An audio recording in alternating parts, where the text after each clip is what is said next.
lecture 5, right?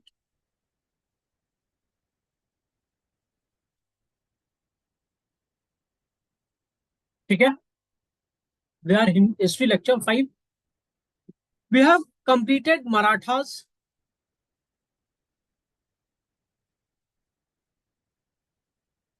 We have completed Bengal. We have completed Awadh.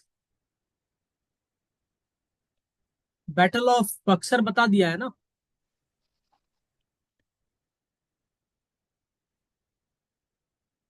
Buxar. Battle of Plassey. Awadh and Bengal मिलके battle of Buxar. Marathas first, second and third Anglo Maratha war over. Marathas has been humbled. ठीक है. Humbled. Bengal भी humbled. ठीक है. अवध भी. सब east India company के now alliances हो चुके हैं. ठीक है. मैसूर एक बाकी है बताना आपको. हो तो वो इससे पहले गया है. ठीक है. मराठास से. और पंजाब एक बाकी है. पंजाब. ठीक है. वो 1849 के पास जाके होता है ईस्ट इंडिया कंपनी का पार्ट. ठीक है. तो what was resisting Punjab to become part of East India Company? Emergence of Sikh empire. Sikh empire. इसके एक ही अंपायर हो पाए. महाराजा महाराजा रंजीत सिंह. ठीक है.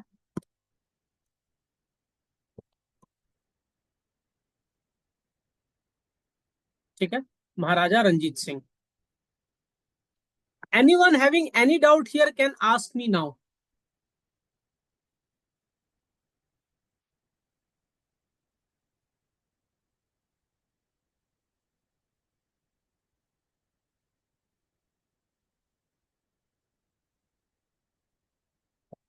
See, the basic doubt would be, how did Sikh empire came into existence?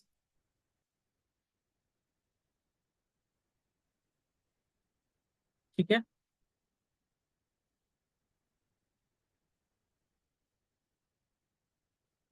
It was founded by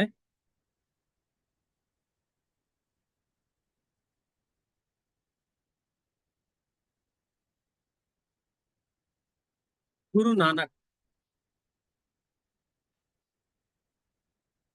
गुरु नानक जी. ठीक है. He was said to be born in Khatri family in the year 1469. And when he became young, he became an accountant to a Muslim Nawab of Sultanpur. Okay. In Western UP.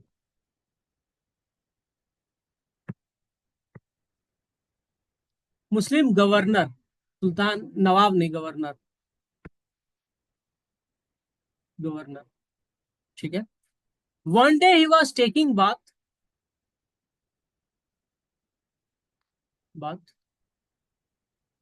And he was drowned by the river.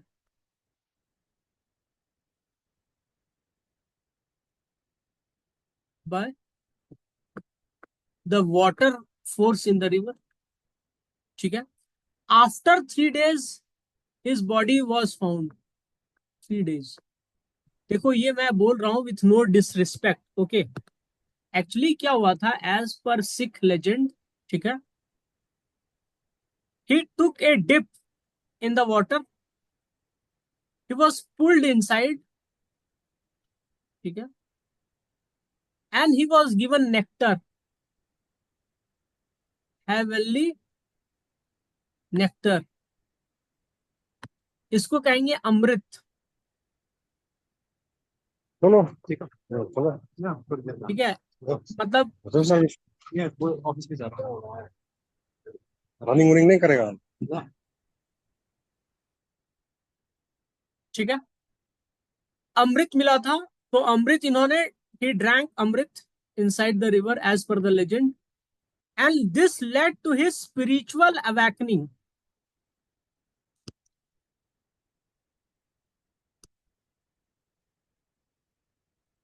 Awakening, ठीक है। When he emerged, the first word he said was that there is no Hindu, there is no Muslim, there is only one God. One God. ठीक है। अब मैं आप लोग से पूछूंगा with a bit of rationality, ठीक है, with a bit of rationality. अगर आप कहीं ऐसे पोजीशन में चले जाओ where your life is at stake, you will remember God in whatever language. आप क्या बोलोगे? हे खुदा, हे भगवान, God, that's it. You will show immense faith in God. You will understand that this God has created entire universe. There can't be different gods for different people. In reality, ये तो आप और मैं मानते हो ना, there is only one God. अगर कोई यहाँ पे दुनिया है और एक सेट ऑफ आदमी है, ठीक है, और दूसरा पब्लिक है, तीसरा सेट ऑफ पब्लिक है, और ये बोलता है कि there is only one truth, my God. If you don't believe in my God, you are a non believer. ठीक है, तो ये तो नैरो इंटरप्रिटेशन ऑफ गॉड है।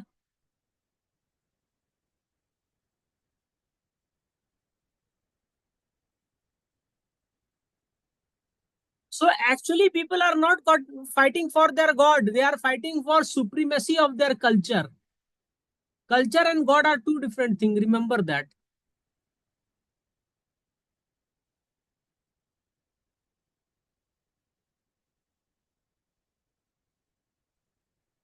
आप बोलोगे कैसे सर? देखो, आप 2 जनरेशन पीछे जाओ, ठीक है, या एक जनरेशन।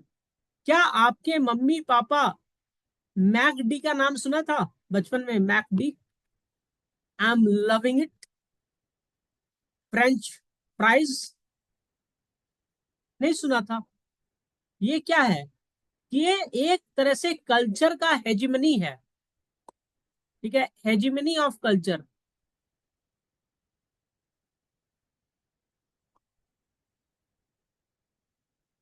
ठीक है, इससे क्या हो रहा है ना कि जब हम अपने चीज को प्रमोट करते हैं तो हम अपना सामान बेच पाते हैं, और सारा वर्ल्ड क्या है? इकोनॉमिक फोर्स है, इकोनॉमिक फोर्स है, इट्स ए फोर्स। ठीक है, कल को नहर लागून में पेट्रोल निकल जाए तो क्या प्रमोट किया करेगा लोकल आदमी? लोकल ट्राइब का कल्चर प्रमोट करेगा, बिकॉज पेट्रोल आया तो पैसा आया, पैसा आया तो सेंस ऑफ सुपीरियोरिटी आया।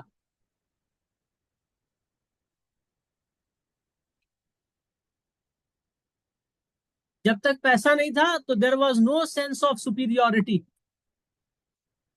ठीक है, और जब सेंस ऑफ सुपीरियोरिटी होता है ना, तो सेंस ऑफ सब नेशनलिज्म भी डेवलप होता है।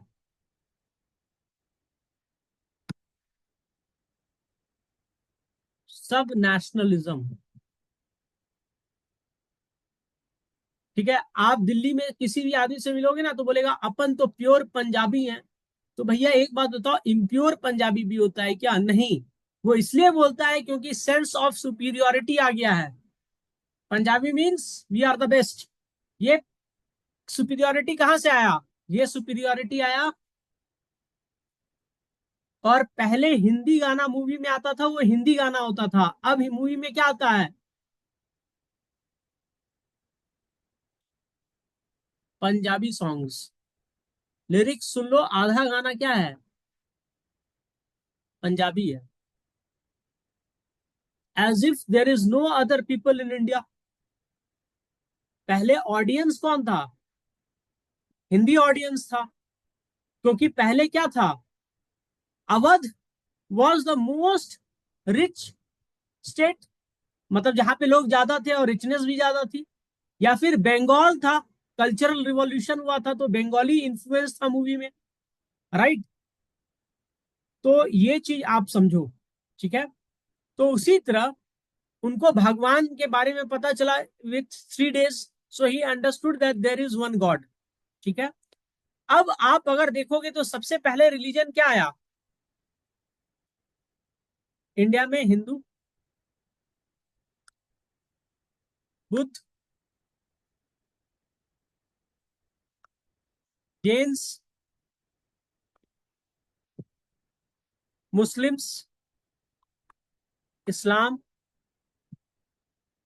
ऑलमोस्ट सबसे लास्ट में आया आपका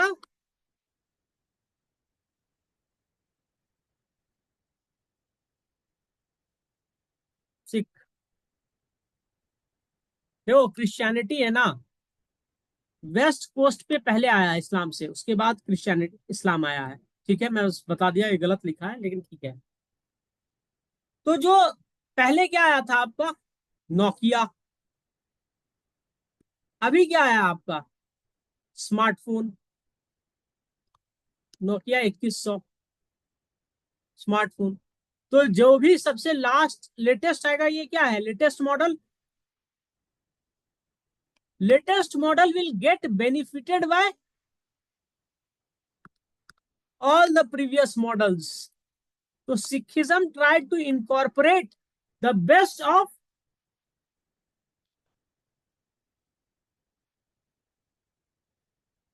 हिंदुज्म प्लस इस्लाम। समझ में आया या नहीं आया? Kindly tell all of you. Yes ये सर। मेंस में एक क्वेश्चन आएगा आपसे, emergence of new religion in North India. तो फिर सिर्फ यस बोल के काम नहीं चलेगा। मेंस तो आप लोग सब लिख रहे हो, अगर मेहनत करोगे next 1 month, whatever I am and Ganesh sir and Pankaj sir is saying, just follow it. You are writing mains. ठीक है, जस्ट फॉलो इट। क्या फॉलो करने बोला है? तो जितना भी क्वेश्चन पेपर दिया है उसको देखो, क्वेश्चन देखो, ऑप्शंस देखो, और गूगल करो।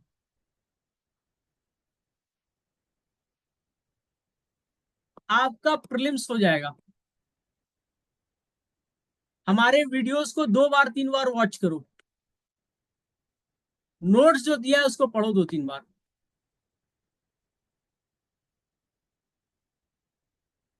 Read the notes. बस इतना ही करो, आपका हो जाएगा। सी सेट का प्रैक्टिस करो। ठीक है, दैट्स इट। इससे ज्यादा का जरूरत ही नहीं है आपको। ठीक है। तो हिंदुइज्म प्लस इस्लाम का जो बेस्ट फीचर था उसको सिखिज्म लिया।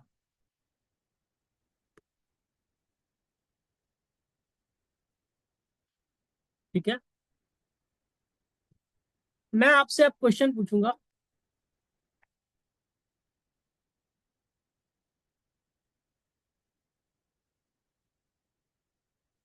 गुरु नानक जी,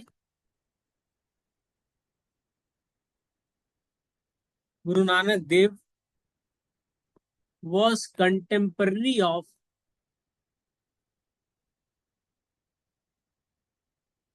which Mughal emperor?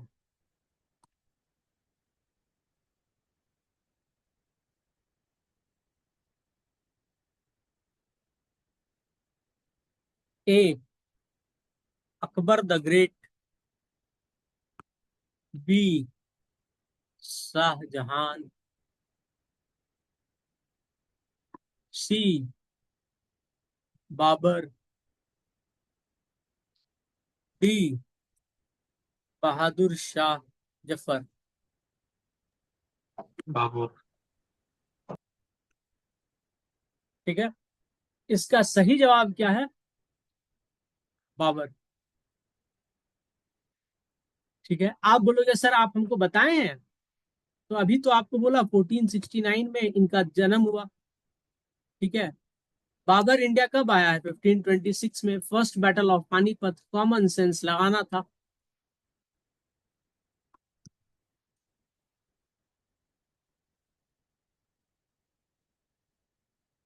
आप बोलिएगा अकबर क्यों नहीं?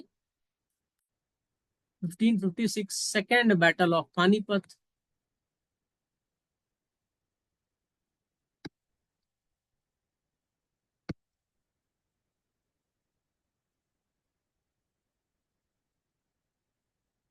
Third battle of Panipat.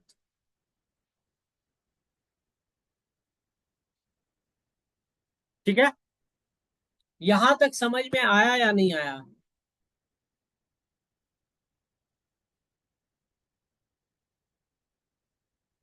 ठीक है, यहां तक समझ में आ गया। तो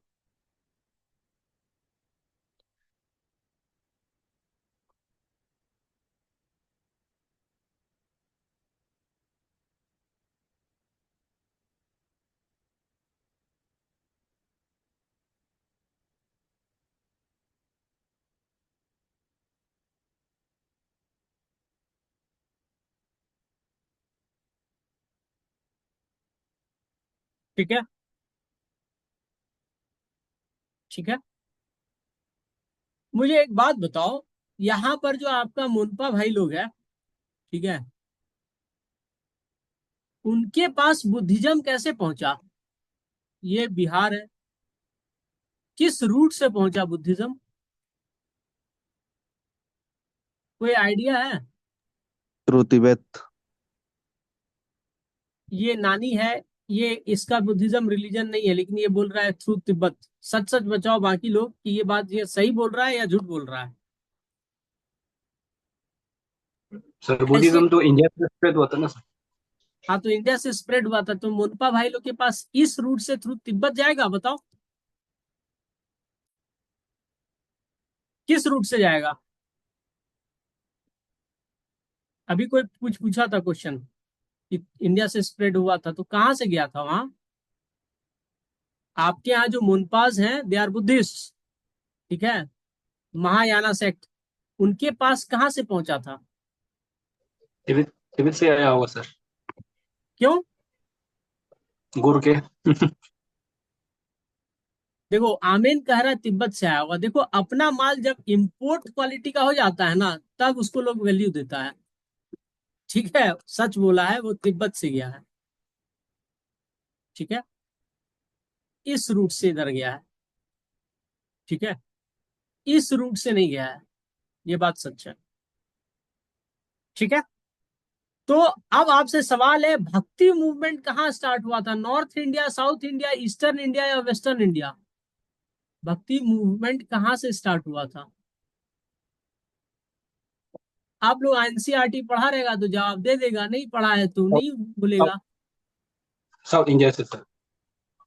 अब आपको समझ में आ रहा है कि आप लोग का कंपटीशन कौन लोग है? जो लोग एनसीईआरटी पढ़ रहा है वो लोग कंपटीशन है। भक्ति मूवमेंट साउथ इंडिया से स्प्रेड हुआ था। ठीक है, साउथ से स्प्रेड होकर के फिर महाराष्ट्र, ये वाला रीजन गया। ठीक है, इस रीजन में बहुत दिन रहा। ठीक है, इस रीजन में बहुत दिन रहा, महाराष्ट्र डेक्कन वाले रीजन में रहा। स्टार्ट हुआ था तमिलनाडु एरिया से। ठीक है, और फिर यहां स्प्रेड हुआ।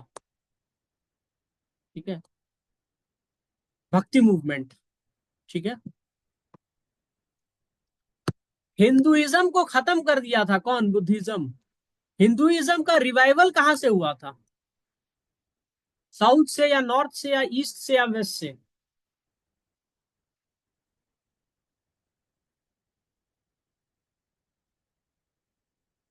हिंदुइज्म का रिवाइवल हुआ था केरला से। ठीक है, it was revived from Kerala.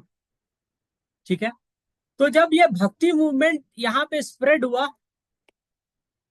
ठीक है, तो इधर क्या आ रहा था? इस्लाम। ठीक है, इस्लाम पहली बार है ना एक ऐसा रिलीजन के साथ आया, ठीक है, कांटेक्ट में, जिसके बारे में उसको आइडिया ही नहीं था। उसको आइडिया था क्रिश्चियनिटी के बारे में,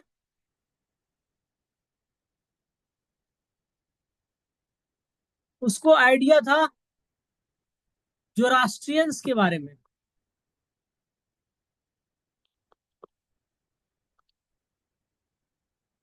उसको इसके बारे में आइडिया ही नहीं था हिंदुइज्म के बारे में। तो आप बोलोगे क्या आइडिया नहीं था हिंदुइज्म के बारे में? अपना रिलीजन है, खूब बड़ाई कर रहा है सर आप। हिंदुइज्म का प्लस पॉइंट क्या था? ये बोलेगा मेरा भगवान महान है, ये बोलेगा हाँ आपका भी भगवान मेरा भगवान है। ये बोलेगा मेरा भगवान भी महान है, बोलेगा आपका भी भगवान मेरा भगवान है। ये बोलेगा मेरा भी भगवान महान है, तो बोलेगा मेरा, ठीक है, सब सब इधर आओ। आप बोलोगे सर झूठ बोल रहा है। इंडिया में कहीं भी चले जाओ, 25 दिसंबर, कोई भी हिंदू के यहाँ चले जाओ मेट्रो में, जिसके पास पैसा है, ठीक है, वो क्या मना रहा है? Santa Claus, Santa Claus with Christmas cake.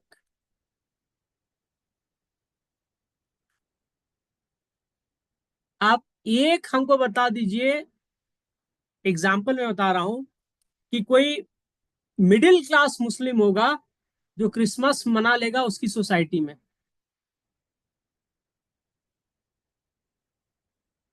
उसकी सोसाइटी क्रिसमस सेलिब्रेट कर ले। उसका कारण है, सोशलॉजिकल कारण है, Hinduism is not an organised religion, is not an organised religion.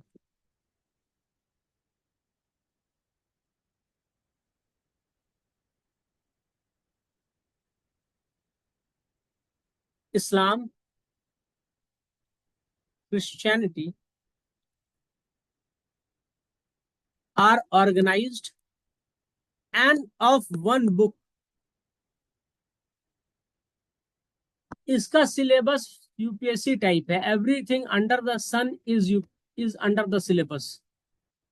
ठीक है, इसको बोलेगा कि भगवान का और भी बहुत क्वालिटी है, बोला होगा सिलेबस में सब आता है। ठीक है, यहाँ पे एक ही है, जो बुक में है वही सच है। इसका कहना है कि सिलेबस बहुत बड़ा है गुरु। ठीक है, अगर कुछ नया पता चलता है तो वो भी सिलेबस का हिस्सा है। ठीक है, तो नॉट एन ऑर्गेनाइज रिलीजन का फीचर क्या होता है? Relationship between God. आप बोलोगे क्यों पढ़ा रहा है, सिखिज्म में पढ़ाना पड़ेगा। Relationship with God is personal. इसका कहना है relationship with God is public. ठीक है, इसका कहना है कि एक इंडिविजुअल जो कर रहा है अपने लाइफ में, उसको हम कुछ नहीं कर सकते हैं, भगवान और उसके बीच का रिलेशनशिप है। ठीक है, इसका कहना नहीं, आप मुस्लिम पैदा हुए हो, आप दूसरा रिलीजन रिलीजन नहीं एक्सेप्ट कर सकते हो, यू कांट कन्वर्ट। इसका कहना है जो करना है करो। ठीक है, तो जब ऐसा रिलीजन से इस्लाम आया तो बोला अरे भाई तो गजब है। तो इस्लाम में एक सेक्ट डेवलप हुआ, सूफिज्म। ठीक है, बिकॉज ऑफ इंफ्लुएंस ऑफ भक्ति मूवमेंट।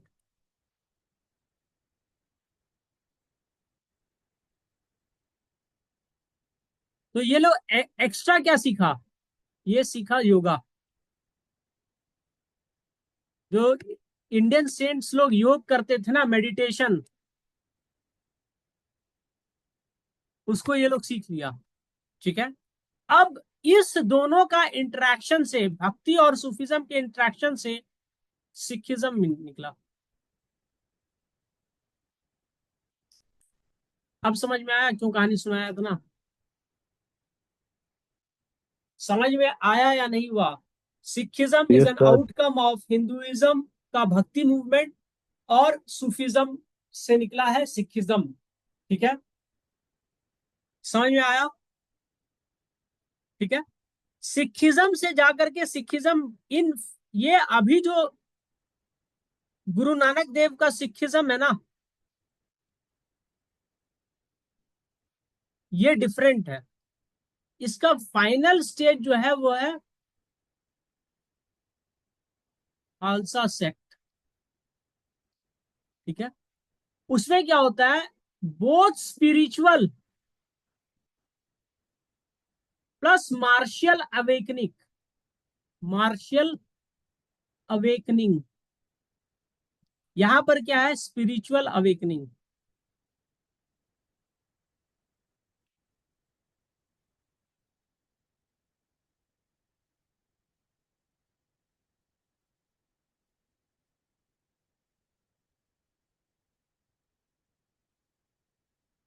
हाँ, दलाई लामा अभी तक स्पिरिचुअल स्टेज में ही आए हैं, मार्शल स्टेज में नहीं गए हैं। इन फ्यूचर जा सकते हैं। चाइना ज्यादा परेशान किया तो हो सकता है। ठीक है, किसी ने पूछा कि more like Dalai Lama, yes we can compare that Dalai Lama is into spiritual movement. ठीक है, तो स्पिरिचुअल जैसे दलाई लामा है, वैसे गुरु नानक देव भी उस समय स्पिरिचुअल लीडर थे। जब खालसा सेक्ट बना, ठीक है, जहांगीर और औरंगजेब के बीच के समय में खालसा सेक्ट बनता है, फॉर्मलाइज होता है। ठीक है, बनाया तो गुरु गोविंद सिंह ने, last Guru of the six, लेकिन उससे पहले मार्शल नेचर आने लगा था। ठीक है, तो सिखिज्म 10 गुरुज थे। आपके एग्जाम के लिए गुरु नानक देव इज इंपॉर्टेंट। ठीक है, गुरु नानक देव is important. Second Guru Angad is important, because he developed Gurmukhi script, जिसमें आपका गुरु ग्रंथ साहब या पंजाबी लैंग्वेज लिखा हुआ है।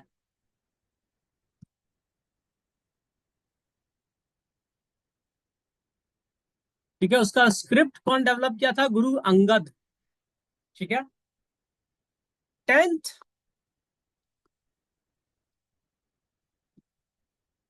गुरु गोविंद सिंह, 9th हरगोविंद। ठीक है, ये है ना, अपना एक आर्मी डेवलप कर लिए थे। ठीक है, गुरु गोविंद ही डेवलप्ड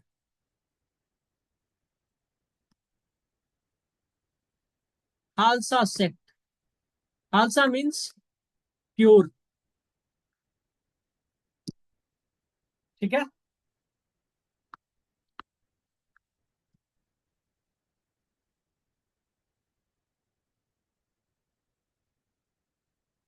ठीक है, आपके एग्जाम के लिए इतना ही इंपॉर्टेंट है। ठीक है, ठीक। खालसा सेक्ट में होता क्या?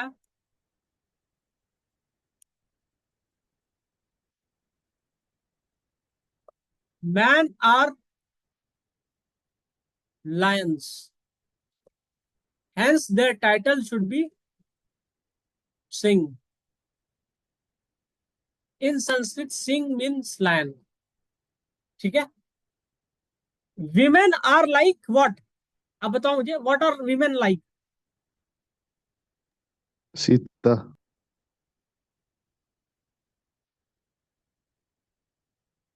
प्रिंसेस। तो प्रिंसेस का टाइटल है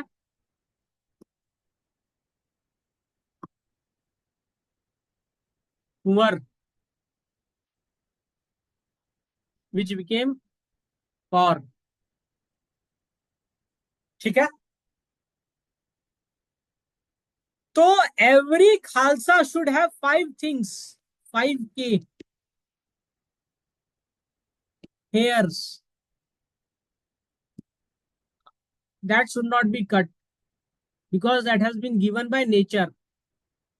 We are cutting it for beauty. So nature has given, accept it with modesty. Don't cut it. With your hair, you should have, hair को क्या लिखा? केश.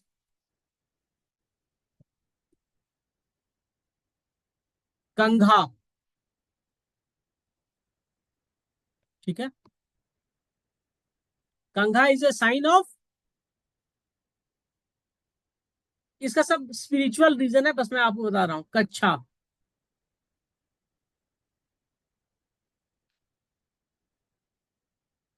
It's a sign of that you should have your character. You should always wear it. ठीक है. You should never let it down. तो character आपका strong होना चाहिए. Kara. Kirpan.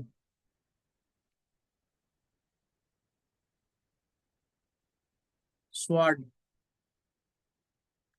Sword is for justice. ठीक है.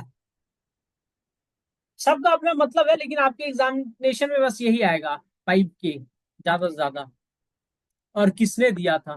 गुरु गोविंद सिंह ने दिया था. ठीक है. खालसा सेक्ट में क्या हुआ? He militarise the society.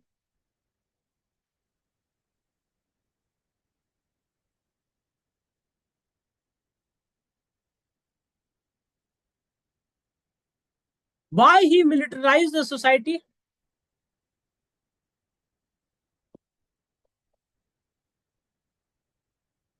Delhi, Yamuna, Ganga.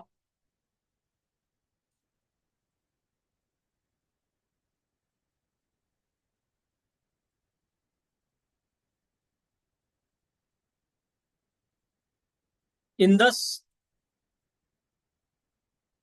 Jhelum, Chenab, Ravi, Beas, Sutlej. ठीक है.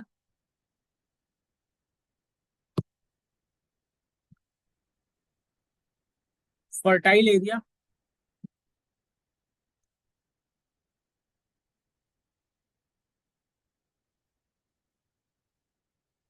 सुलेमान किरथार.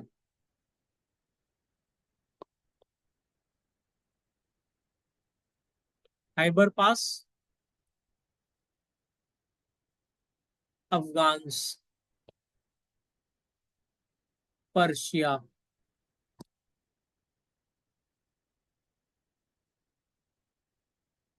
मुगल्स, राजस्थान. राजस्थान नहीं, देखो, थार डेजर्ट, सिंध. ठीक है. तो यहां पे लड़ाई किसके किसके बीच में होगा? ठीक है. अफगान्स और मुगल्स में हमेशा फाइटिंग किसके लिए होगा? इस फर्टाइल लैंड के लिए होगा. इस फर्टाइल लैंड के लिए होगा जो यहाँ पे है आपका. ठीक है. तो इसके चक्कर में क्या होगा? People here will see regular war. ठीक है. और इधर क्या हुआ? Ahmad Shah Abdali.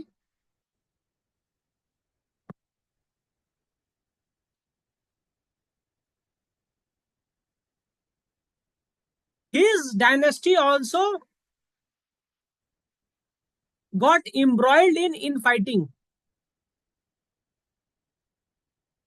between his grandson Shah सुजा. शाह सुजा को एक आदमी से परेशानी थी, दोस्त मोहम्मद.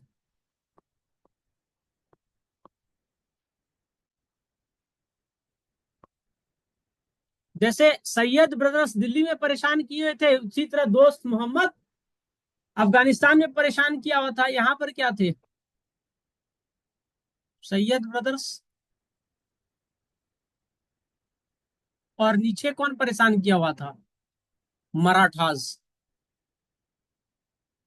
मराठास जब मन तब जाके पंजाब में जो अफगान गवर्नर होता था उसको पेल दिया करते थे, जाते थे, मार के भाग जाते थे। अफगान वाला भी भाग जाता था बेचारा। ठीक है। तो यहां पे हो गया एक तरह का power vacuum. Vacuum after third battle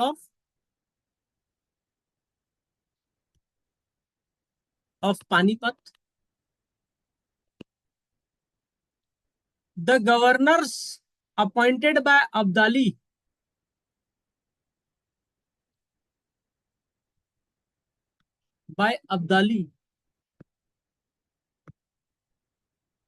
were ousted by the Marathas.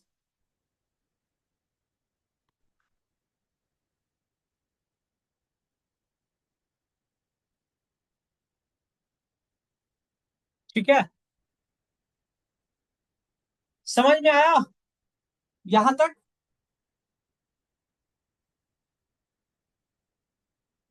Afghans और मुगल्स टूटे, मराठास बिकेम पावरफुल, तो यहाँ पे पेरिफेरियल एरिया में क्या होगा? पावर वैकम होगा। तो it gave time for the emergence of Sikh brotherhood.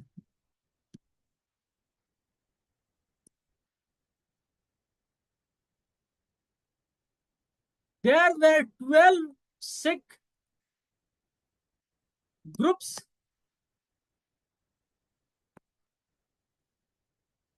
Controlling the region of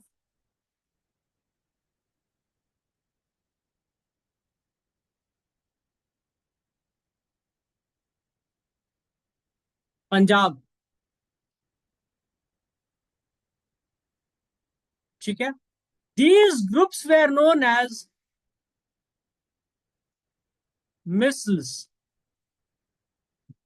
ठीक है,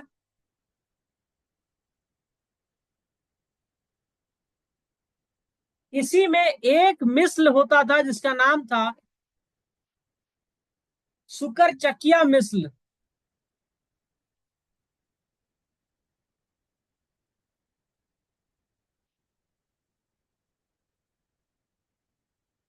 ठीक है, बिटवीन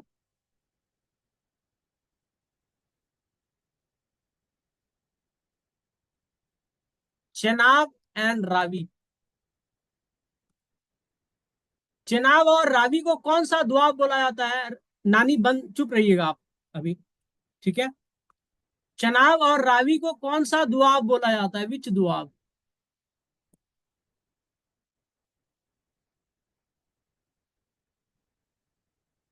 क्या फायदा इतना पढ़ा करके? चनाब और रावी के बीच के दुआब का नाम नहीं पता चल रहा आपको? रचना दुआ। रचना दुआब।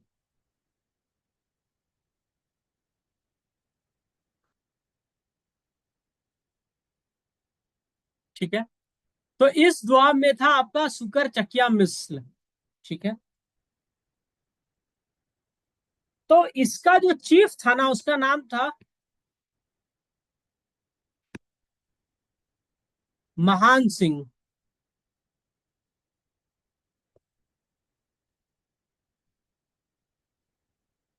ठीक है,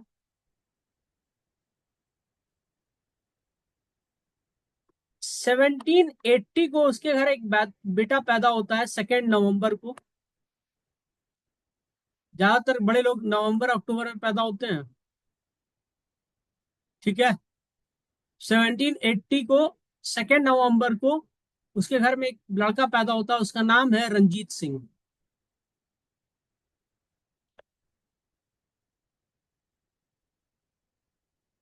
ठीक है, यहां तक समझ में आया या नहीं आया? Yes sir.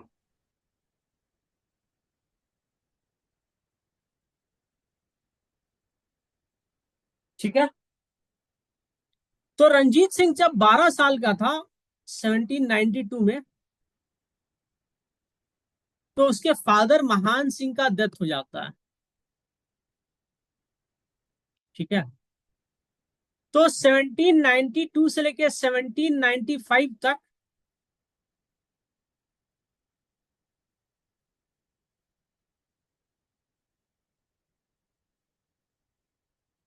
सॉरी 1792 से 5 साल 1797 तक, until he was 17, he was guided by regency consisting of 3 people। बेचारा उसकी माँ, उसकी मदर इन लॉ, ठीक है, और एक और आदमी होते थे, शायद उनका नाम है दीवान लखपत राय। लखपत राय, ये तीनों उसको 5 साल तक खूब कोचिंग देता था। ठीक है। जब वो 5 साल कोचिंग कोचिंग हो गया ना, तो 5 साल के बाद इसने इस सबको किया बैन, और ये बोला कि I am the king, let me deal things my way. ठीक है। पर 2000 जब ये 12 साल का था ना, तभी इसने बहुत सारा काम कर चुका था, जिससे पता चलता था he was having very good grasp on politics and power. He had shown that early grasp over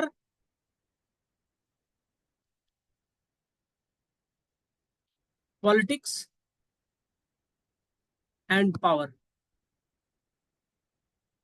and he was blind by one eye.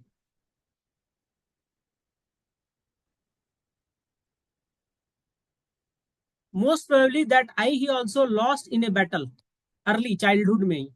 ठीक है, उनको कुछ हुआ था, बैटल नहीं, हंटिंग वंटिंग में कहीं उनका एक आंख चला गया था। ठीक है। तो he was blind with one eye. ठीक है। अब क्या हुआ आपको, पंजाब में ना ज्यादा इन्फ्लुएंस था, अब्दाली के एक गवर्नर थे उनका। ठीक है। ठीक है। उस गवर्नर का नाम था जमान शाह अब्दाली। ठीक है।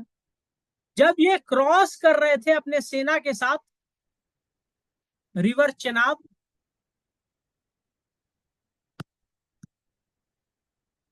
तो क्या हुआ कि इनके आर्टिलरीज गिर गए नदी में। ठीक है। और उस समय अब्दाली का इन्फ्लुएंस कश्मीर में भी था। ठीक है। कश्मीर एंड जम्मू एरिया, तो नदी में गिर गया। तो ये जो था महाराजा रंजीत सिंह, इन्होंने उसको कलेक्ट करवा के वापस उन्हें भिजवा दिया। तो that point of time he was appreciated by जमन शाह अब्दाली। ठीक है। ठीक है। ये अब्दाली के बाद सक्सेसर हुआ करते थे अफगानिस्तान के, जमान शाह अब्दाली। ठीक है। तो he was an old man, मतलब, तो उन्होंने इस बच्चे को बहुत वो समझा कि हाँ he is man of calibre, तो अप्रिशिएट किया। ठीक है। यहां तक समझ में आया नहीं? ठीक है। तो जब अप्रिशिएट किया, तो बदले में क्या दिया, बोला you govern Lahore on our behalf, on Afghans behalf.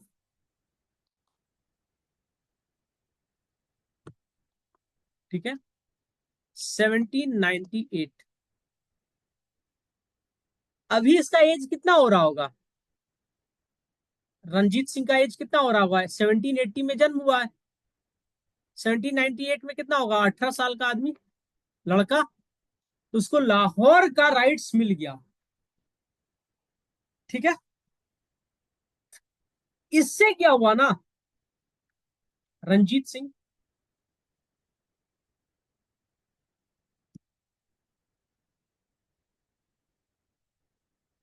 the flame of becoming Sikh emperor got ignited in him। Sikh empire create करने का थॉट इसके दिमाग में आ गया, why? Lahore was political capital for Sikh, Amritsar was spiritual capital for Sikh. ठीक है,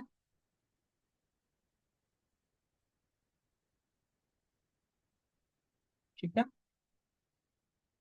अब क्या हुआ, 1800, टर्मोइल इन अफगानिस्तान।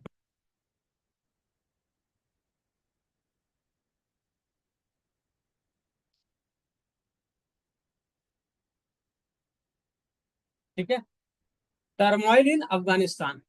ठीक है,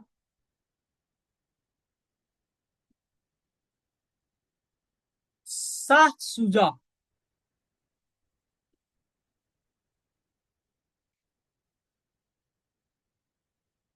grandson of Abdali,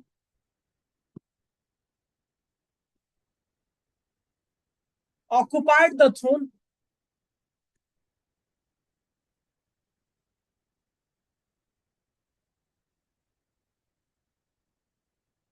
but was ousted by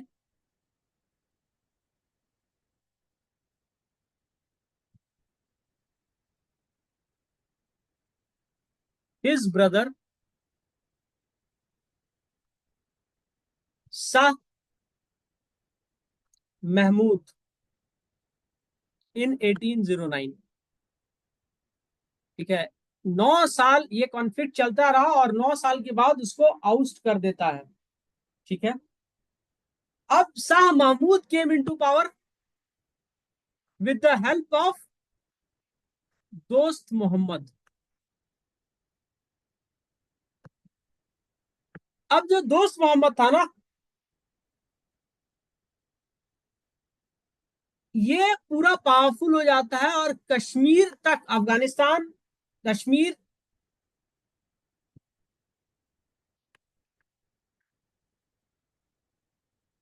plus Peshawar, इसके कंट्रोल में आ जाता है, दोस्त मोहम्मद के कंट्रोल में आ जाता है। ठीक है, अब क्या हुआ, शाह सूजा दौड़ता दौड़ता रंजीत सिंह के पास चला जाता है कि भाई ऐसा ऐसा बात है।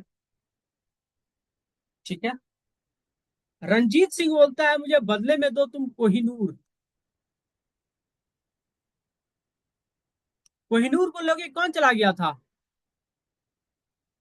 1739 नादिर शाह। नादिर शाह। तो नादिर शाह से वापस कोहिनूर लेना बहुत बड़ी बात थी। रंजीत सिंह कोहिनूर लिया, and Kohinoor was what? The biggest diamond of the world which सोड the authority of Mughals.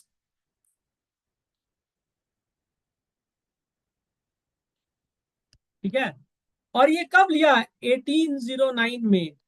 Marathas तब तक खत्म हो चुके थे, second Anglo Maratha war 1803 decisive रहा था। 1813 पिंडारीज। ठीक है, और ये 1809 में कोहिनूर ले लिया। तो ये क्लेमेंट हो गया ना कि हमसे बड़ा अब कोई नहीं है, मेरे पास है Kohinoor. Kohinoor was symbolic of power.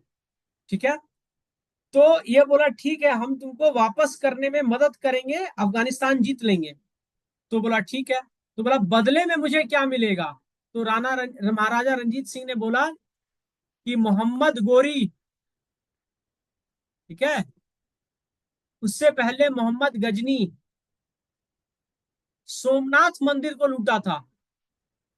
ठीक है, सोमनाथ, मोहम्मद गोरी पृथ्वीराज को हटाए थे, गजनी उनके बॉस थे, वो सोमनाथ को लूटे थे। तो बोला मुझे सोमनाथ का गेट चाहिए, gate of Somnath, which was carried by Gajni, and it is at his burial, मकबरा। तो मुझे वो गेट चाहिए। तो बोला ठीक है। दूसरा क्या बोला कि कॉ slaughter should be band in Afghanistan, band. ठीक है, शाह सुजा को समझ में नहीं आ रहा था करे क्या, वो इंग्लिश को बोला कि भाई मुझे मदद करो, ये क्या क्या मांग रहा है मेरे से, पॉसिबल है क्या? तो इंग्लिश चुप रहा। शाह सुजा कुछ कहता इससे पहले कि राणा रंजीत सिंह दोस्त मोहम्मद को हरा करके पेशावर ले लिया।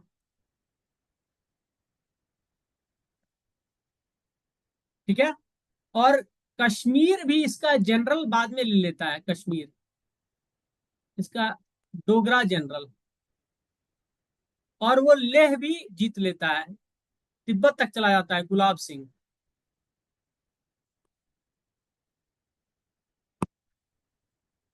ठीक है।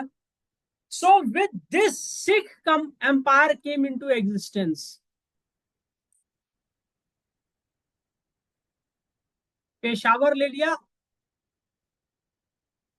खैबर पास, कश्मीर,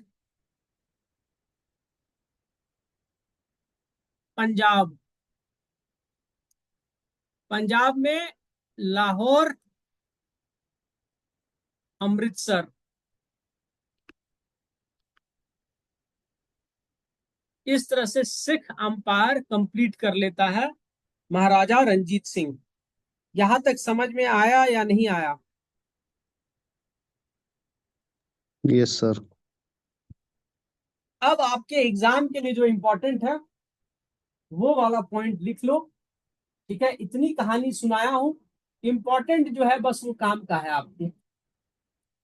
ठीक है, वो ये है, महाराजा रंजीत सिंह रूल्ड फ्रॉम,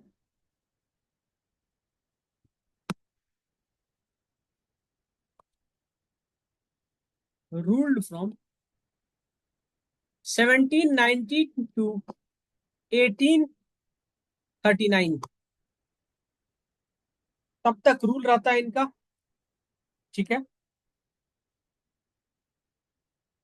इसके बाद इसके सक्सेसर्स 10 साल और रूल करते हैं, for 10 years they rule Punjab. Punjab 1839 to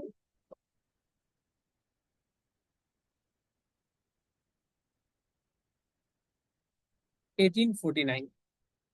ठीक है, इसमें कौन कौन सा किंग बनता है उनका, ये नहीं आएगा, फिर लिख लो नोट्स के लिए। खड़क सिंह, नौनिहाल सिंह,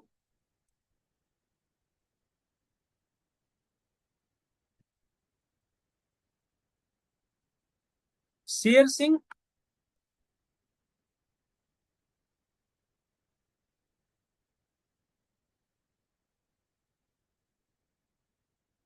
दलीप सिंह।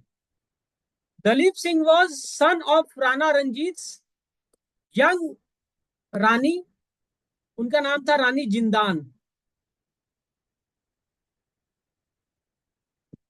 ठीक है, इसको ब्रिटिशर्स लेके चले जाते हैं England, converted him into Christianity, got him married to one of the royal family members of Britain. उसके साथ शादी करा के इसका कहानी खत्म कर देते हैं। 1839 तक रूल होता है। ठीक है, 1839 तक जो रूल होता है तो सारा पावर पास कर जाता है ब्रिटिशर्स के पास। तो दो वॉर होते हैं, पहला होता है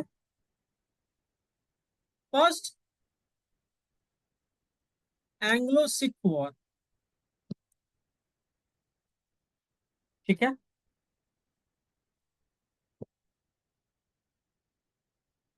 रंजीत सिंह वॉज डेड इन,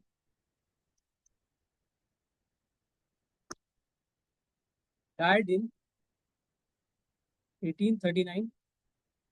1845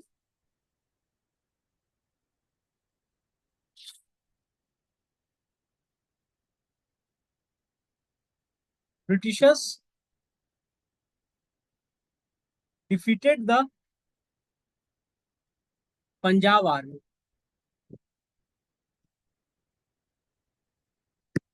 ठीक है, इसको डिफीट कर देते हैं। ठीक है, treaty of Lahore was signed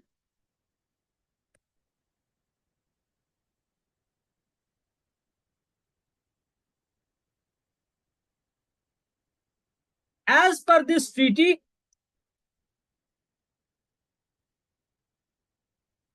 Ranjit Singh का जो सक्सेसर थे, ठीक है, उनकी उम्र बहुत कम थी,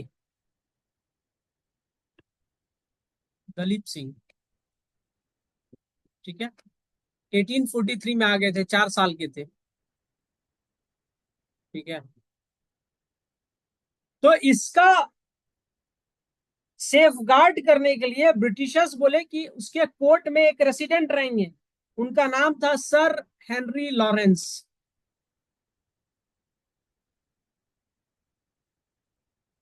ठीक है, पहले ये सिर्फ 11 महीने के लिए था। ठीक है, बाद में इसने दिलीप सिंह की मां को बोला, रानी जिंदान को, कि आप रिक्वेस्ट करो मेरे से कि मैं ज्यादा दिन रहूं, इनका एज कम है, नहीं तो बाकी लोग जो कोर्ट में आपके मंत्री मंत्री हैं वो इसको मार देंगे। तो उन्होंने रिक्वेस्ट किया, उसके बाद ये आराम से रह गया वहां पे। ठीक है, कब तक रहा? Second Anglo Sikh war,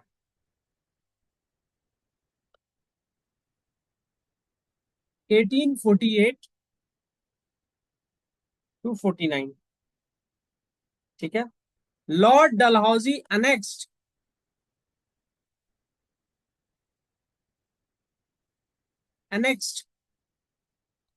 Punjab. देखो, ये कहानी जरूरी था आपके लिए जानना। आप बोलोगे सर इससे क्या होगा? मेंस में आपके एक क्वेश्चन आएगा। ठीक है, मेंस में आपके एक क्वेश्चन आएगा। क्वेश्चन क्या रहेगा मेंस में? कि why did not Punjab participated in first war of independence 1857? अभी तो पंजाब को ब्रिटिशर्स के अंदर आए हुए 8 ही साल हुए थे। अभी नया नया इंग्लिश ने सिख पावर को डिस्ट्रॉय कर दिया था, तो उसके खिलाफ खड़े होने के लिए टाइम लगेगा ना, राइट? और 1857 में मेजॉरिटी के बाद मेजॉरिटी ऑफ द फोर्सेस जो ब्रिटिश के पास हैं, उसमें ये पंजाबी लोग को रखते हैं। क्यों रखते हैं? क्योंकि पंजाब में ग्रीन रिवॉल्यूशन नहीं आया है। पंजाब फर्टाइल जरूर है, पर उसमें ईस्टर्न इंडिया इतना प्रॉस्पेरिटी नहीं है। प्रॉस्पेरिटी जो है वो कहाँ है? बंगाल में। वो कहाँ है? अवध में है। पंजाब को भी टाइम है। पंजाब में जो अभी प्रॉस्पेरिटी है, ग्रीन रिवॉल्यूशन, वो एट पीक है। इसीलिए पंजाबी आइडेंटिटी, सब नेशनलिज्म सबसे ऊपर है अभी। ठीक है, तो प्रॉस्पेरिटी बंगाल में है। ठीक है, 1857 के बाद ब्रिटिशर्स क्या करते हैं? वो मैक्सिमम नंबर ऑफ आर्मी में सोल्जर्स पंजाब एरिया से उठाते हैं आफ्टर 1857। इधर से उनको परेशानी होती है। ठीक है, क्यों? ये लोग रिवोल्ट कर लिया था। और रिवोल्ट में क्या हुआ था? Hindus and Muslim United.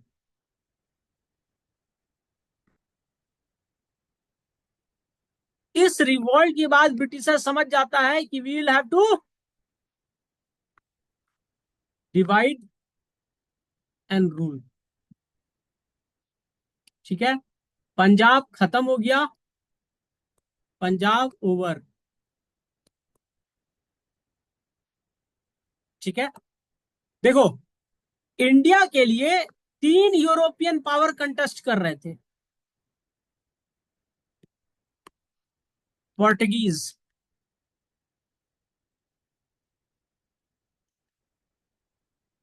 Dutch, French,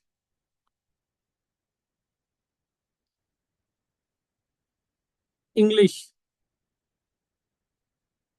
सबसे पहले पोर्टुगीज आए थे इंडिया 1498। तो इसके साथ शादी कर लेते हैं आपके किंग ऑफ इंग्लैंड,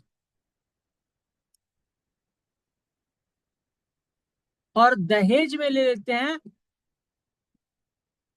बॉम्बे। और बोलते हैं दहेज में लेने के बाद बॉम्बे की, आप लोग जो है ना गोवा में मनाइए पार्टी, और उसके बाद आप कहीं नहीं आइए। मैट्रिमोनियल मैट्रिमोनियल अलायंसेस ये खत्म। डच डच के पास था नेवल पावर, और डच समझ गया कि नेवल पावर से हम इंडिया के ऊपर ट्रेड तो कर सकते हैं पर इंडिया के अंदर राज नहीं कर सकते हैं। तो चला गया इंडोनेशिया।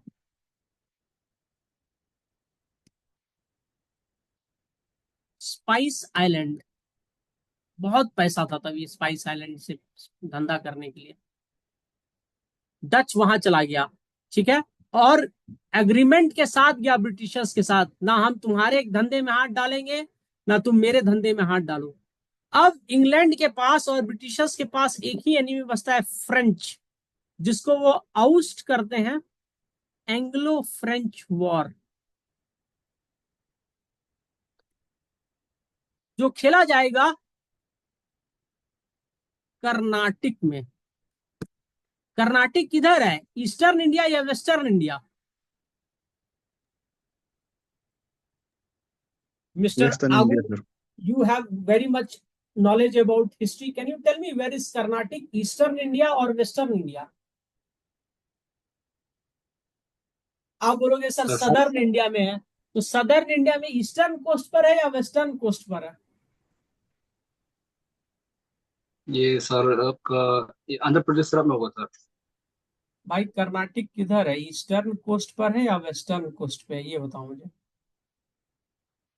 गूगल सर्च वेस्टर्न कर लो, कोई वेस्टर्न बात नहीं है, बताओ मुझे। वेस्टर्न। वेस्टर्न कोस्ट, ठीक है। इसका मतलब ये है कि आप एनसीईआरटी नहीं पढ़ते हैं। अभी आइए आइए रुकिए, ठीक है। ये है कर्नाटक, इसको कर्नाटका मत समझ लो,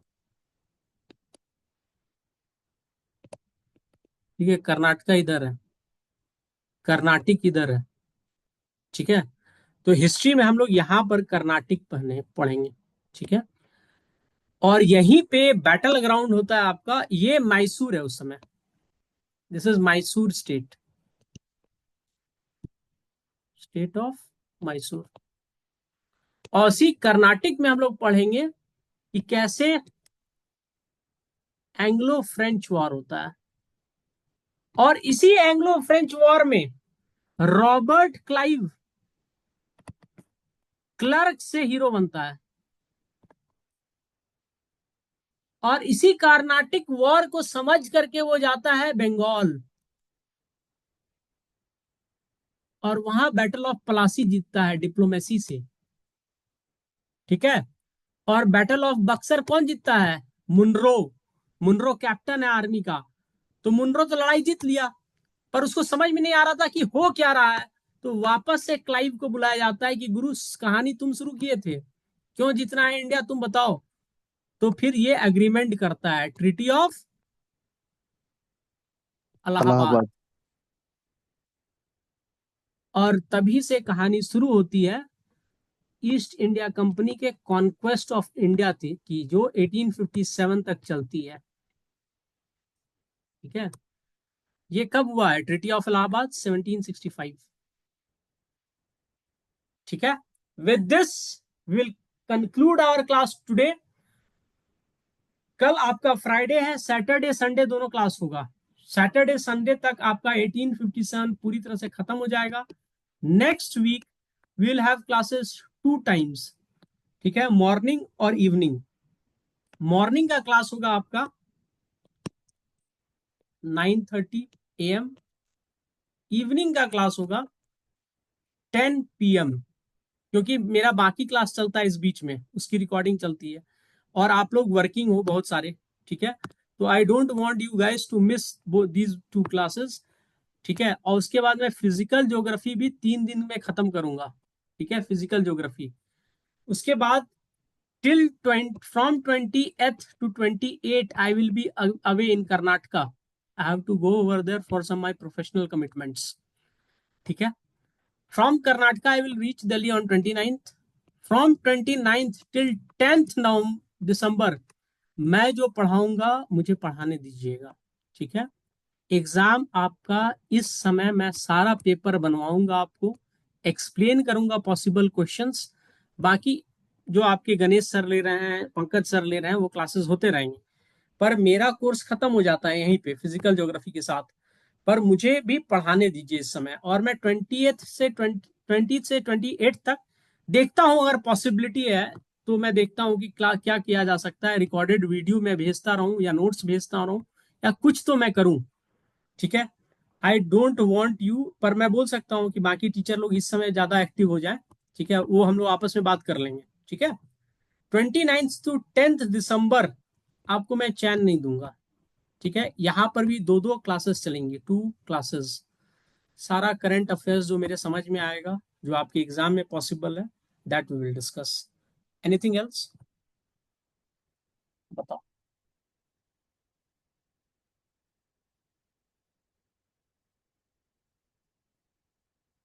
तो shall we end the class now.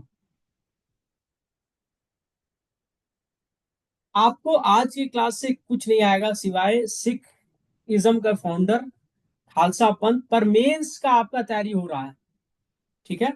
और 2 दिन और लगेंगे, उसके बाद आपका पूरा मैं आ जाऊंगा प्रीलिम्स मोड में, ठीक है। ये जरूरी है आपको बताना डिटेल, नहीं तो आपको भी लगेगा टीचर कितना जानता है, कभी कभी ऐसा भी फीलिंग आता है ना आप लोग को, ठीक है।